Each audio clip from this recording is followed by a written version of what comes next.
Aggieland. Two cities, one market, Bryan or College Station. Where do you invest your hard-earned money? If you clicked on this video, you probably want to invest in Texas. And why wouldn't you?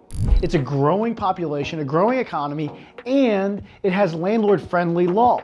But where in Texas should you invest? Well, I invest in Bryan and College Station. Where exactly is that located? Well, if you were to draw a line connecting Austin to Houston, Houston to Dallas, and Dallas back to Austin, it creates a triangle. Dead center in that triangle is Brazos County.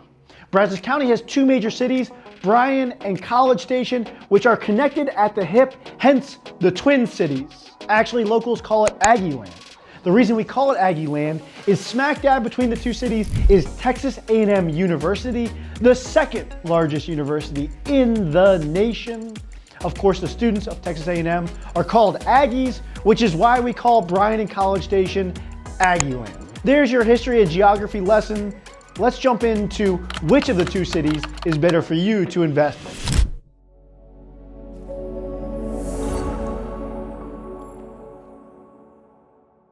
We're going to go over which city has a larger population, a growing population, what the median price is, the rent rates. We're going to talk about what makes the two cities unique. And at the end of the video, I'm going to tell you where I invest my hard-earned money, Bryan or College Station.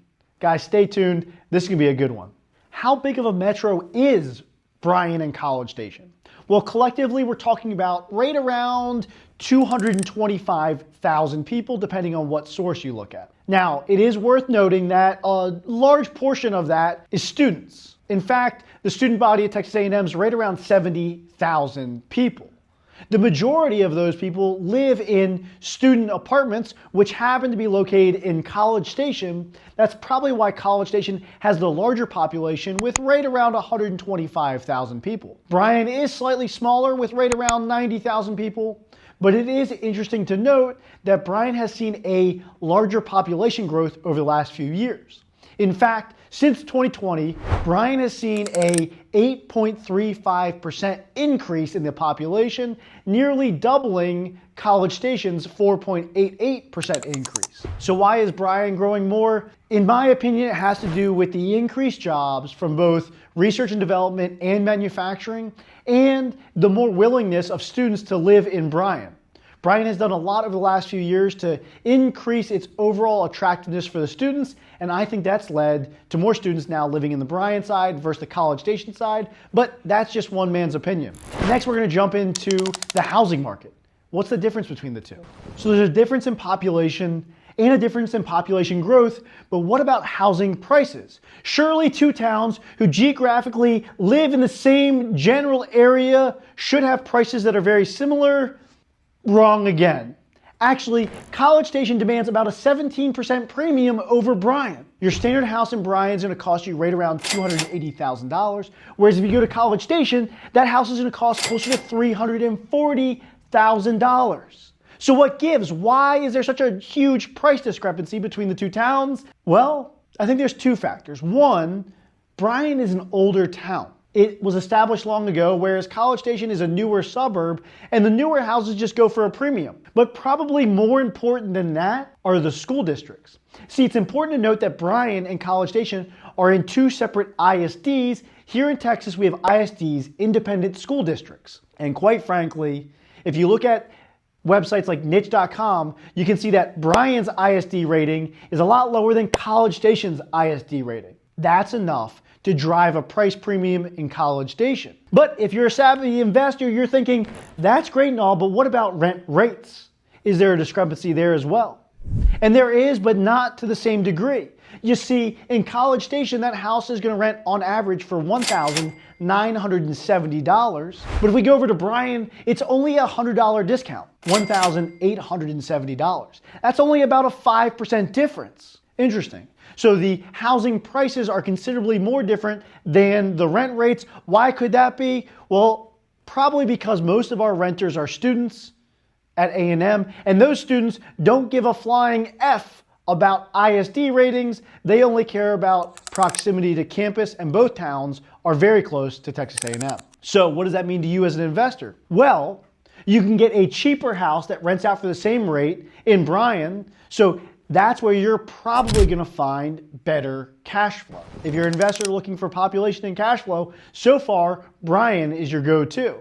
But there's a very important factor that we're going to talk about next, and that's appreciation. Appreciation. One of my favorite reasons for investing. It's one of my favorite reasons for investing here in Bryan and College Station. I like to tell folks that cash flow makes you some money, but appreciation is what's going to get you rich. And guys, that's why I invest in Bryan and College Station. In fact, this metro has seen great appreciation over the last 34 years. There's only been 4 years where we haven't seen prices increase in value. And in each one of those cases, the decrease was less than 1%. To compare that to the US average, the United States as a whole has seen 6 years of price depreciation. And all of those 6 years were more than 1%. The worst of it, of course, being in 08-09, where we saw 8% and 9% depreciation compounded. That was a drastic drop in prices that we just didn't see here in Bryan College Station. But of course, I want to know which of the two towns sees more appreciation. And the answer is they're the same. I mean, not perfectly the same, but measurably the same. According to the data I looked at, Bryan over the last 10 years has seen an average appreciation of 6.44%, and in College Station, it was 6.40%. That 0.04% is a rounding error, so I call this one a tie. Both of these towns will show strong appreciation. So on a metric standpoint, we have Bryan that's slightly smaller, but sees more population growth. We have College Station that's larger and is a more populated area with the students. College Station has a better school district and therefore has higher prices. But Bryan has better rent rates relative to those price points, and they both appreciate. But what about the things you can't tell with data? What about the towns and how they feel? You're a savvy investor. That's why you've watched this far into this episode. You know that there's more to investing than just what's on the spreadsheets. So what's the difference between Bryan and College Station? Which has more growth potential? How do the two towns feel? In that regard, they're also very different. You see, Bryan is an old, small Texas town, and that's the vibe it puts off. It has a downtown with all the shops and the restaurants. It has the historic hotel and even a whiskey distillery. Bryan, though, is a lot older, so it has some areas that are neglected. Luckily, the town's doing a lot to improve that, specifically in the Midtown area. If you look up Topgolf in Bryan, that is dead center in Midtown Park, which is the anchor for the Midtown improvement.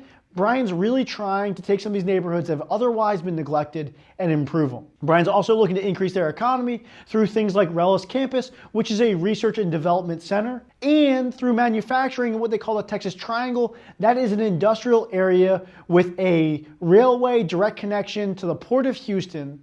Both of those are going to bring more jobs and population growth to Bryan. So Bryan is like that C student with a lot of potential. And they've done a lot to improve themselves over the last 5 to 10 years. What about College Station? Well, College Station is like that guy who's always been the A student. He doesn't even have to study. He's just good. College Station feels like a rolling suburb, a neighborhood that has all the parks, all the trails, all interconnected. You're always close to a shopping center. You can get to an H-E-B in a matter of minutes. College Station just feels much more like a planned suburban neighborhood. College Station, of course, also has the better school district according to niche.com. So whether you're looking for a new suburban rental or a cool place downtown, both towns are a win-win. So you're probably asking yourself, Greg, where do you put your hard-earned money? Well, thank you for asking, and the answer is in both of my favorite towns of Bryan and College Station. I love my duplex that's near downtown Bryan. It's super cool, built in the 1950s, and my tenants love living there. I get great rents from that little place. But I also love my fourplex in College Station. It's in a great school district, according to niche.com. It's close to a Texas A&M bus stop, which means my students that live with me can easily get to campus. And it's within a short walk to a great park, where actually I used to take my dog every single day. You see, guys, you really can't go wrong when you're investing in Bryan and College Station. Why? Because we have a growing population, we have a strong economy, and we have a great record of housing appreciation. If you want to find the best place for you to invest here in Bryan and College Station, feel free to reach out to me. All my contact information is in the description below. And guys, as always, I'll put out a new video every single week. Until then, you take it easy.